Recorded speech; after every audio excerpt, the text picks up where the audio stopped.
as it's National Storytelling Week, we're going to read books to teach through school. This is called The Beginner's Bible, David and Goliath. Now, I'm reading it because Kobe mentioned last week about stories from the Bible. Now, we're talking about some people believe the stories from the Bible are true. Sometimes people think they just send a message, and that's what most people believe now. Okay, so this is a story about David and Goliath. Okay, so the blurb says, favourite Bible stories come to life in the Beginner's Bible pop-up books. The Beginner's Bible is trusted by parents and grandparents for stories that nurture values, trust and obedience. So, David and Goliath. So, there once was a shepherd boy called David. He was the youngest of 8 brothers. He loved to play the harp while he looked after the sheep, but he had to protect them from wild animals too. Once he killed a lion and once he killed a bear to rescue a lamb. David's people were at war. One day a giant called Goliath challenged the soldiers of David's people. Send your best man to fight me. If he wins, we will be your slaves. If I win, you will be our slaves. Goliath was nearly 3 meters tall and covered with armour from head to toe. The soldiers were all afraid of Goliath, but David said, I will fight you, Goliath.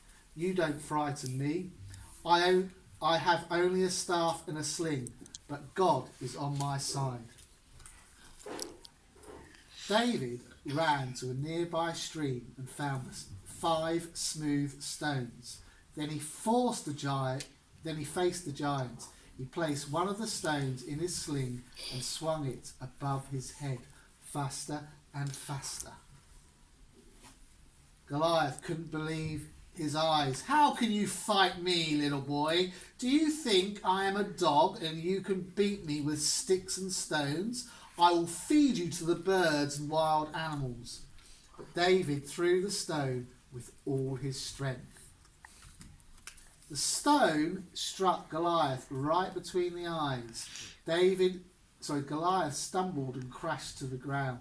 When the enemy saw he was dead, they ran away. All the soldiers cheered David and chased the enemy. After the battle, David was called before King Saul.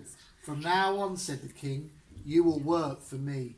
Because of your bravery, I will put you in charge of my army. David was a hero and everybody loved him. So this story really represents about overcoming big challenges. The challenge of beating Goliath seemed quite impossible, but it's not always brute strength or fearing the impossible that will stop you from winning. It's hope, and it was David's belief in God that helped him win.